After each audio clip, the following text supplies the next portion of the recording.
And now it's time for Lefties Losing It. The Democratic nominee for Texas, James Tallarico, has a history of controversial statements, including once claiming God is non-binary. Now, the self-described progressive Christian is being mocked for telling a podcast he loves trans children. Something that you love that's not family or friends.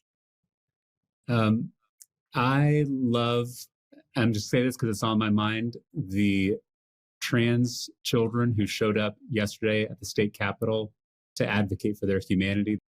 Right, you love trans children. That's not creepy at all. Meanwhile, here's a transgender adult calling for activists to target a US boutique after being rejected for a job. The store pointing out it only hires women to help dress girls and women in their changing rooms.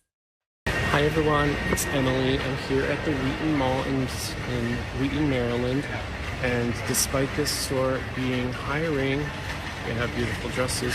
I just went in and asked if I could be hired, and they told me that I couldn't because I'm not a woman, and only a woman can work at that job. So Cinderella in the Wheaton Mall, you're on notice. Sorry. Again, not creepy at all. Meanwhile, an artist called Cricket has cut up the American flag out of anger at ICE. This is the first American flag I've ever owned, and I'm about to shred it.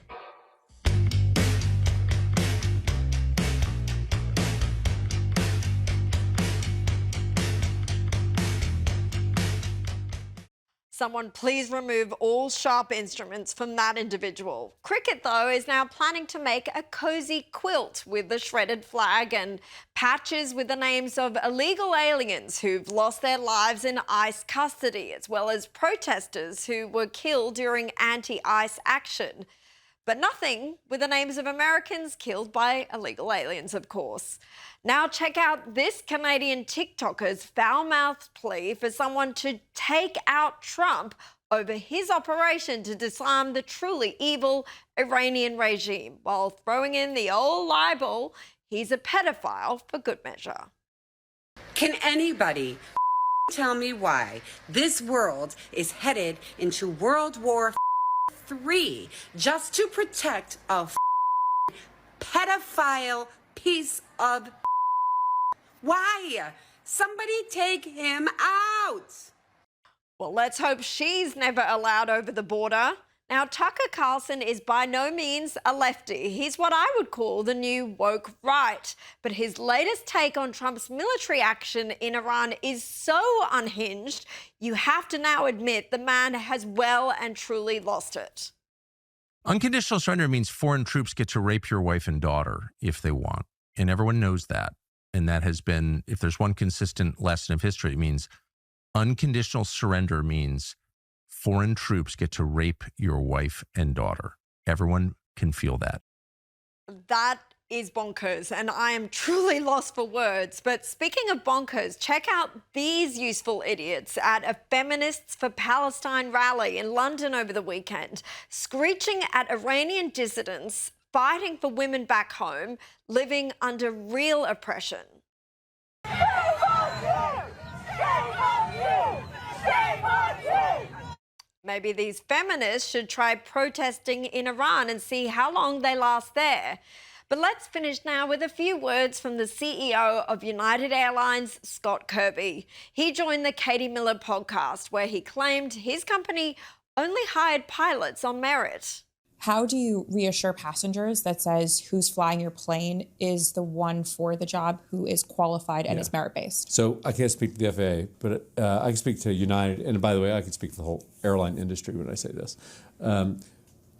We hire based on merit, and we only hire the best. Sounds good, but that seems very different to what he has said previously during an interview with Axios 5 years ago. we have committed that 50% of the class of the classes will be women or people of color. Today, only 19% of our pilots at United Airlines are women or people of color. And by the way, from all the data I've seen, that's the highest of any airline in the country. One of the things we do is for every job, when we do an interview, we require women and people of color to be involved in the interview process, bringing people in early in their careers as well, and giving them those opportunities. Sorry, Scott, the internet has a long memory. Well, joining me now is Sky News contributor Kosha Gada. And let's get back to that top story about the Iranian women's soccer team. We mentioned earlier in the show, Donald Trump had praised the Prime Minister for his role in securing the safety of some of these players.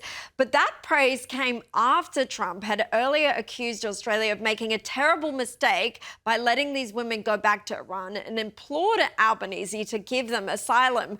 Kosha, do you think the president helped to change Australia's mind here after this reported 40-minute conversation on the phone between the leaders, or had he just not been made aware of the back channel work that was already in place to help these women? I think it's a fair assumption to make. I mean, we'll never know the intricacies of the timeline and how much back channeling was happening that President Trump was or wasn't aware of.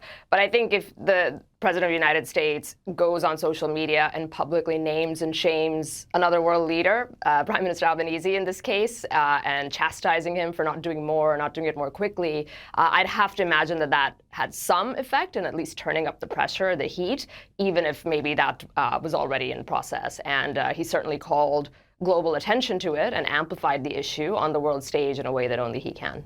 Yeah, true. And, you know, the language from the government had been really cautious about this issue, and they'd even initially denied, one minister had denied that they could give preferential treatment to these soccer players. So it was a real shift.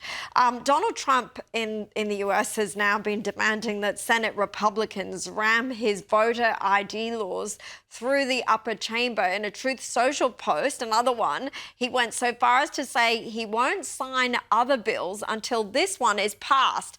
Now, it comes as the US Senate is wrestling with reopening the Department of Homeland Security. It's entered its fourth week of shutdown. A White House official had to clarify to Fox News that Trump wasn't referring to the department when he made his comment about not passing bills. Kosha, what is this whole thing all about? Yeah, so there's two issues over there that sort of get mixed and they're related. But the issue that Trump is maximizing pressure on is passing the so-called SAVE Act that would mandate proof of citizenship in order for confirming that the person trying to vote is actually a U.S. citizen and therefore has the right to vote. It's an 80-20 issue. There aren't many of those in the country. It's very divided right now. Very, very popular. And even though the Republicans hold the House and the Senate and the White House, they've been really, really slow and dragging their feet to bring this to the floor in the Senate. It has passed the House, and now the Senate needs to bring it to the floor. There's all sorts of machinations and horse trading supposedly going on behind the scenes, and it's just another reminder of how a big faction of the Republican Party is not really that supportive of the Trump agenda, the more establishment wing. They're sort of dragged along kicking and screaming. The Department of Homeland Security issue is separate, where they've been mired in controversy a little bit. The Secretary Noem has been removed from her position. There were those bad events that happened in Minneapolis recently, so they're just trying to use that, the Democrats, I think, to make hay of that situation and sort of hold the funding of that department hostage. But that is separate from the SAVE Act and a few other things that President Trump is putting in there. And he is saying that that is existential. It is fundamental to the country's security and democracy and sovereignty. Get it done. Don't show me any other bill until this is passed.